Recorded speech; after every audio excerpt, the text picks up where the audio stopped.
Welcome to EdLab, a podcast of the University of Virginia School of Education and Human Development. I'm your host, Audrey Breen. And I think if you have kids at home, then you want to talk about AI openly. So if they're using it for homework, then you can ask questions like, how did it help you? Or what parts did you still need to figure out on yourself? And then those conversations shift the focus from fear or rules to the reflection and responsibility. Right. Of course, if they're not allowed to use AI, you can also reflect with them why that might be the case.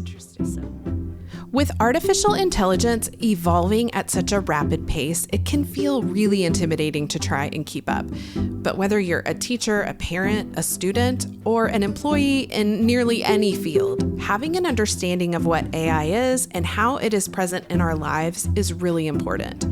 Which is why today I am so excited to share my conversation with Associate Professor Natasha Heny.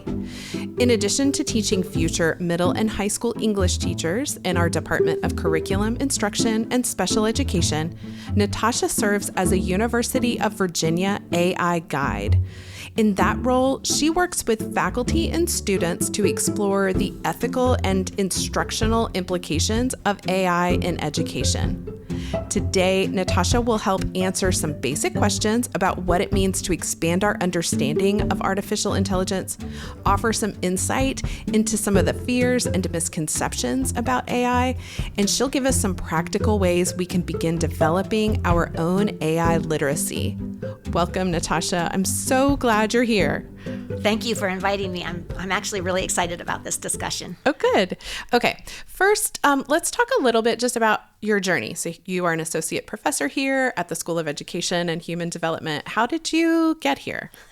I actually always marvel at this question, like, how did I end up here? Because I'm a former literature major, English teacher, and a teacher education professor who works mostly with literacy. So how did I end up in a world of algorithms and large language models and then this rapidly evolving landscape of AI? But I think that it is actually my humanities qualities that got me here. Oh. Because when OpenAI first released ChatGPT in November of 2022, it was the faculty who experienced the greatest existential threat were those who had writing playing a large role in their discipline. Right. And I have long focused my work on advancing writing pedagogy. And I think because of that, Bree Gertler invited me to co-chair the task force on generative AI in teaching and learning. And I did not have any idea then, but I believe now that that was the greatest gift I could have been given. Oh. Because, it pushed me to learn about generative AI in ways that I quickly learned were essential to my knowledge about the world and my role as a teacher educator. So wow. It's amazing, yeah. Because if teachers are going to guide students in a world where AI is shaping how we write and think, they have to first understand it themselves. And right. So we have to help them with that. That, yes. And then, of course, that got me, that realization, like, I just kept going. I'm down a deep rabbit hole, a deep rabbit hole. Yeah. That is awesome. Okay. In your current role, personally, I've had the great fortune of sitting in one of your sessions that you have led with faculty here. And one of the things in that session that really caught my attention was this notion of AI literacy. Can you describe what AI literacy means? Yeah. Keep in mind that people argue about this question all the time. They even argue about whether the term literacy should be used. I'm just going to ignore that argument and tell you what I believe. Got it. Okay, so when I refer to AI literacy, I am thinking about those foundational skills, understandings, and knowledge that are essential for people to think critically about how and when and where generative AI might be used responsibly. And so that means that we all need, at the very least, a basic understanding of how machine learning works so we can make sense of how AI's output is formed. That sounds scary to some people. Yes, a little. But very basic. We need to be able to discern when AI might help or hinder our objectives, and we need to be able to evaluate its outputs for accuracy, bias, and completeness. And also, I think AI Literacy involves understanding the ethical dimensions, like authorship and privacy, the environmental impact, and all those things. But ultimately, it's about developing a discernment or judgment and confidence to use AI responsibly and intentionally, or decide when not to use it at all. Yeah. So we have this thing that is generative AI. We have tools. We know students are using it. We know adults are using it. And just using it is different from having some literacy in the way you described, which is being intentional about when and how you use it, understanding what some of the impacts are. Can you talk a little bit more about sort of the importance of each of us working to improve that literacy? Yeah, I think we have a responsibility as citizens that live and work together to understand the impact that AI is having on the decisions that we're making, intentionally or not intentionally. Like, even if we don't use it ourselves, AI is affecting the decisions that we're making, how we vote, how we read, how we learn, how we write. It's affecting all of that. And I believe that we have a responsibility to understand what's behind the decisions that we're making. What is causing us to make these decisions. Interesting. And so in that right now, that means we have to understand the impact of AI. Yeah. And so we have to understand, we need to be able to, instead of just using it without thinking, we have to reflect. Is this a time when AI would help me meet my objective or not? Is what I'm getting from the AI response appropriate? Right. Learning how to double check what you're getting from it and look at it for biases, and just identifying whether or not it's a response that you want. Right. Putting yourself in the loop. Yeah.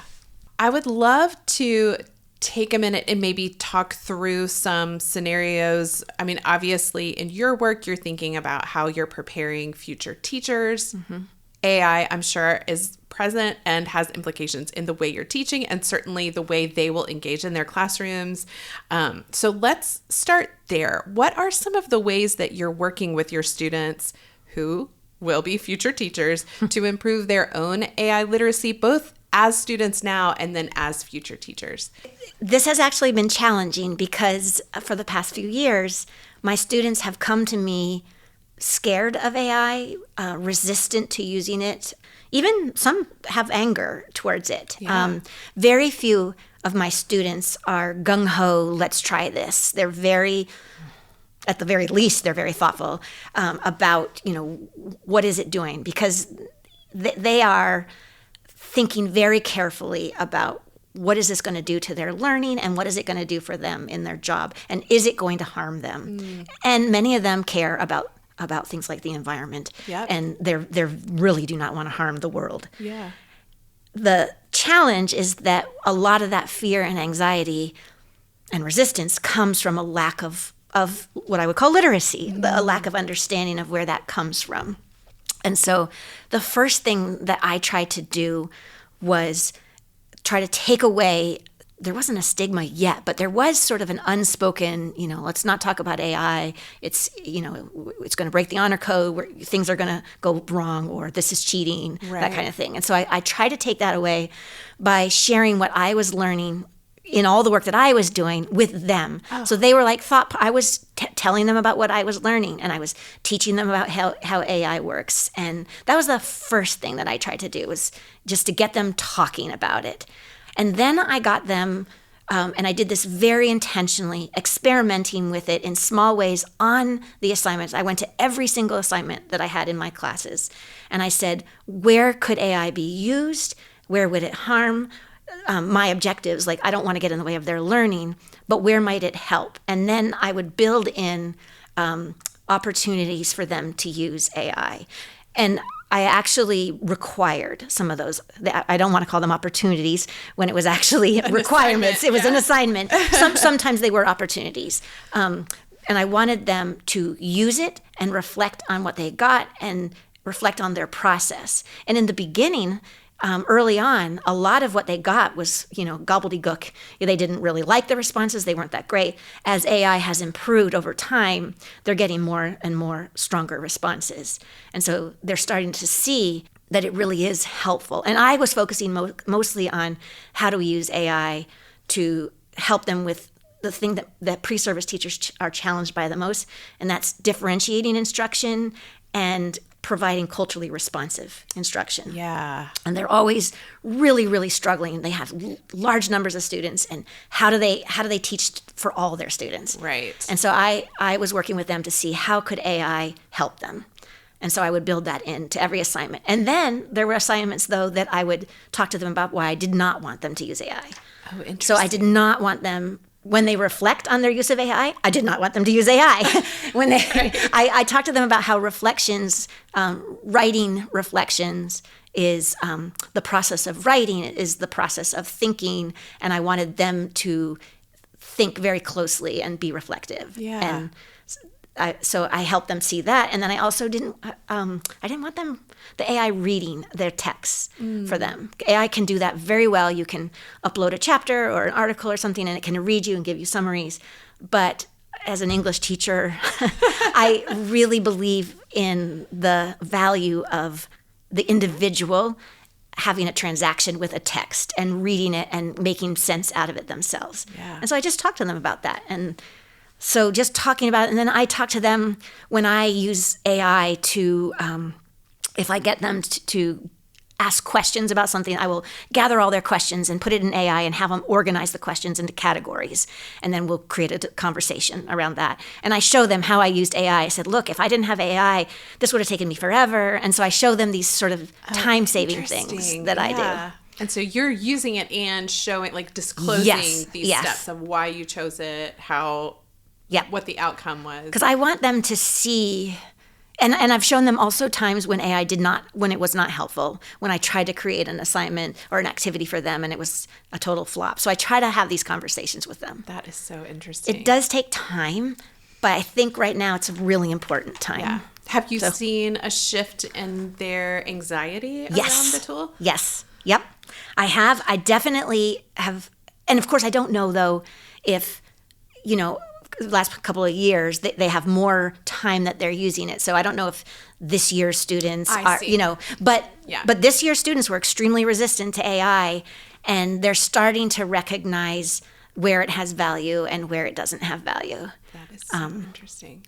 They were just writing their resumes, and I was trying to help them see that AI is really good at resume language. and so at first they all want to do it themselves first and then get feedback. I believe that's really awesome. Oh, that's good great. instincts for them. So that's when you were in the session that you were leading with fellow colleagues at the Ed School. One of the exercises that you walked through was at what step in an assignment can you introduce AI, and then why might you use AI to generate the first response, and then you can evaluate what that was like versus you do a first draft or a first response yourself. And then can you talk a little bit about those kinds of creative ways of integrating it? Well, I think the first thing that you have to do is, though, you have to talk with your students about it. You have to, or actually anybody deciding whether or not to use AI, you have to figure out what is your objective. So when I write an email that I'm going to send, like sort of a mass email, my objective is to communicate clearly. I am not learning how to write an email. Right. I have learned to do that. Yes. But I do want it to be very clear, and I want to know what my tone is. And so when I write an email, myself as a faculty member reaching out to people, I will ask AI, what is the tone of this email? Can you provide feedback on the tone? How is this going to be perceived? Is there anything missing, or is there any confusion? And I can get some good revision help with that. And so that's great. But when students are working with assignments, we have to talk about, why are you doing this assignment? What is its purpose?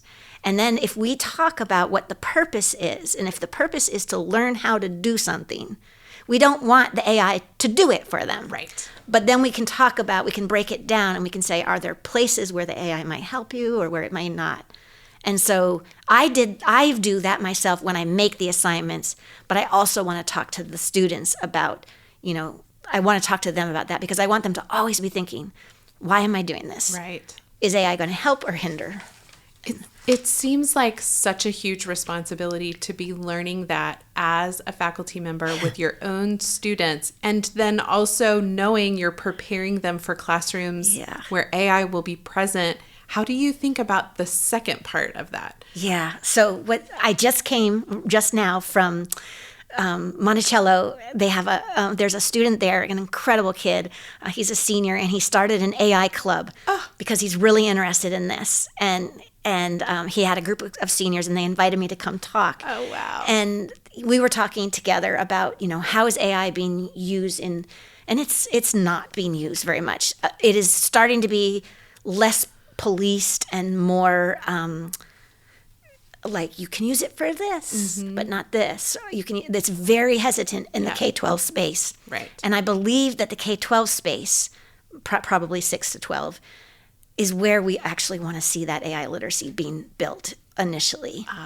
But because they are educators, we are educators, and we're building this boat as we're going along, and our students are alongside of us, we're all having to learn together. And we have such a responsibility to our students to protect them from harm. And we don't know all the harm that is involved with AI. Yeah. We just can't know it because there's a lot of stuff that's hidden from us, and we just don't know. And so we're trying to protect them and teach them and prepare them all at the same time that we are learning, and we don't have time. Right. So that's why, for me, the gift, again, that gift of being co-chairing that task force forced me to dive in and learn.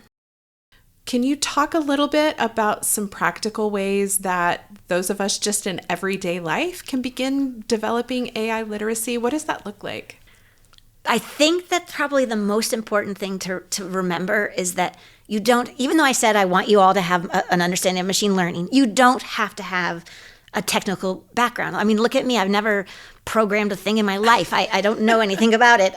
It actually just begins with curiosity. And if we can keep that curiosity alive, which means that once you start using AI, don't just become complacent and start trusting it. Got it. Still remain curious. But it just starts with those small, curious, everyday interactions. If you want to plan a trip, that's probably one of the first things that I did with AI was plan a vacation for my family. It was so much fun to ask it questions and to put in my ideas and tell it about my kids and what kinds of things they like doing, and it helped me plan a trip. And we took a trip that AI predominantly planned. Really? Drafting messages, try drafting a message using AI, brainstorming ideas, asking questions about something that you're learning.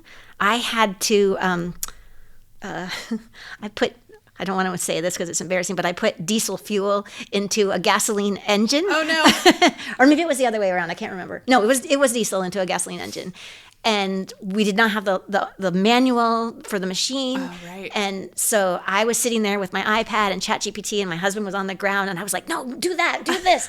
And we were like trying to figure out how to do it. And it would say something, and my husband would say, that doesn't exist. And I would go back and I would tell the AI, that doesn't exist. Can you tell me? And it would help me. And together we worked through it and saved the fancy lawnmower. Oh, so I love that story. Yeah. So, but I think that when you use it, it isn't just a matter of using it. It's noticing what can it do for you and what is it not good at. Right. I tried to make chocolate bonbons using AI, and it did not work. Oh. It probably was my lack of understanding. And I think if you have kids at home, then you want to talk about AI openly. So if they're using it for homework, then you can ask questions like, how did it help you? Or what parts did you still need to figure out on yourself? And then those conversations shift the focus from fear or rules to the reflection and responsibility. Right. Of course, if they're not allowed to use AI, you can also reflect with them why that might be the case. Interesting. Another practical step is to learn how to verify your information. Oh, yes. Always check. It can be really helpful, but it can make mistakes. or reflect biases. And so getting in the habit of double checking information, looking for other sources and thinking critically about what you read builds confidence and judgment. You mentioned noticing.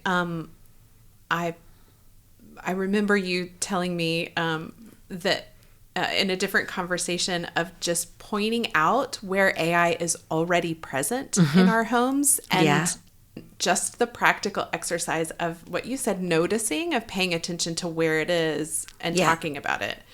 Yeah. There's all sorts of different types of AI, Right. and we get confused about it. But I think just understanding artificial intelligence and where it plays a role. I mean, your Spotify playlists, like all sorts of things are incorporating AI, and this actually becomes a really important question for my students because one of the major points of resistance is the fact that generative AI has such a huge impact on our environment. Yeah. And the challenge to that is it's not just generative AI, it's AI. There's a lot of energy is required, and they need to start being aware of all the ways in which they're using it. Because if they just say, well, I'm not going to use generative AI because I'm killing the environment, they may actually be doing harm in other ways where it would be valuable for them to understand their impact across their entire, being or the way of living. Yeah. And that can be hard. Yeah. You've mentioned the environment. You've mentioned, maybe incorrect answers. What are some of these misconceptions, ethical questions that you all are talking about, and how do you navigate those with also the reality that generative AI, other kinds of AI are present? I think that one of the biggest fears that people have is that AI is going to replace human thinking, human creativity, human connection, and for many people, human jobs. And I think that while those fears are understandable, the more important question is not whether AI is going to replace us, but how it's going to quietly reshape the way we think and learn and make decisions if we aren't paying attention. Interesting. So that lack of agency that if we don't have a literacy, we don't have an agency over who we are and how we interact in the world. Right. So I think that's a really huge thing that comes out in my talk with students, in my talk with faculty. We're losing ourselves. We're losing humanity. Like, it becomes this huge thing.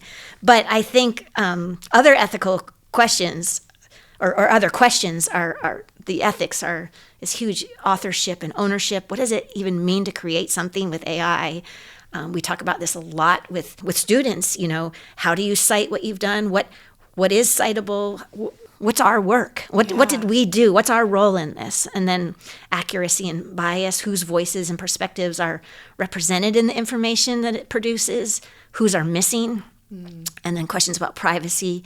This is a big one, especially for us in the field of education. What happens to the information that we share with these systems? Yeah. And then the big question is about over-reliance. And this comes up a lot in my talk with faculty.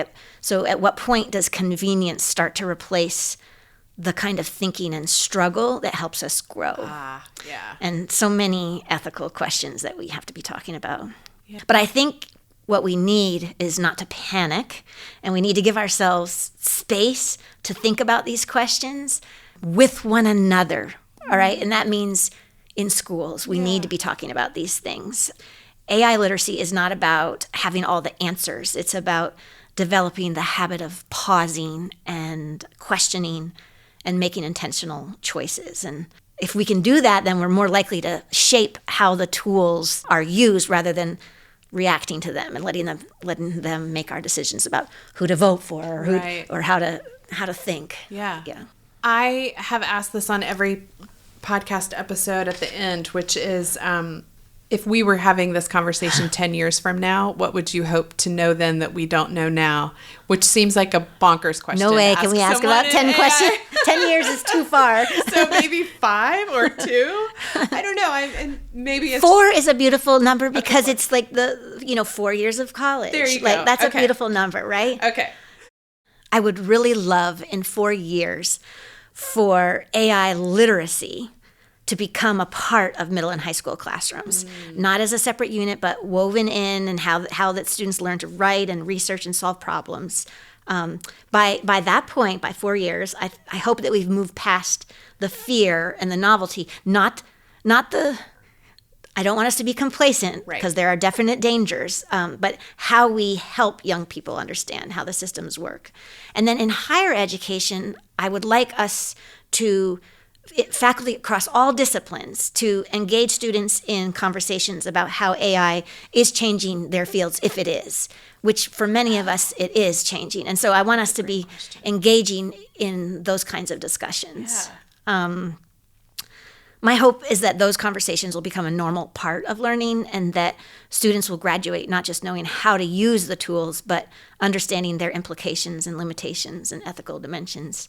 I told the kids today, I said that they need to learn, because they're going to be the ones creating regulations that will manage the systems. Yeah. We've got these systems running around right now with unregulated, essentially unregulated. Yeah. And the kids right now are the ones that are going to need to be making those decisions. Yeah. So I just think that right now we're experimenting in real time. Yes. And in 4 years, I would really like us to have a much stronger research base to help us guide our decisions and those regulations. We need research behind that.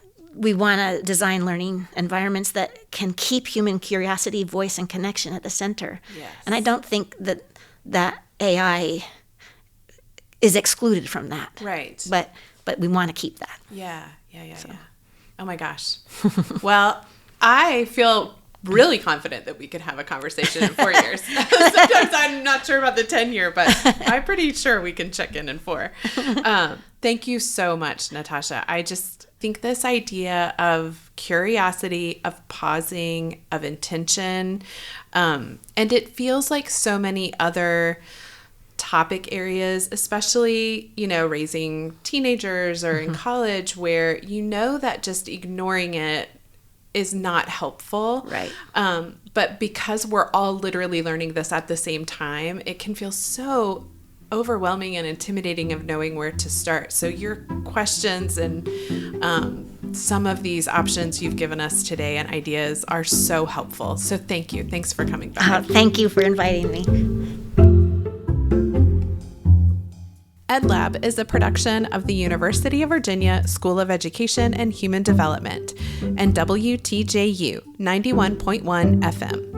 EdLab is produced and hosted by Audrey Breen. Our music is Palms Down by Blue Dot Sessions. You can subscribe to EdLab wherever you get your favorite podcasts.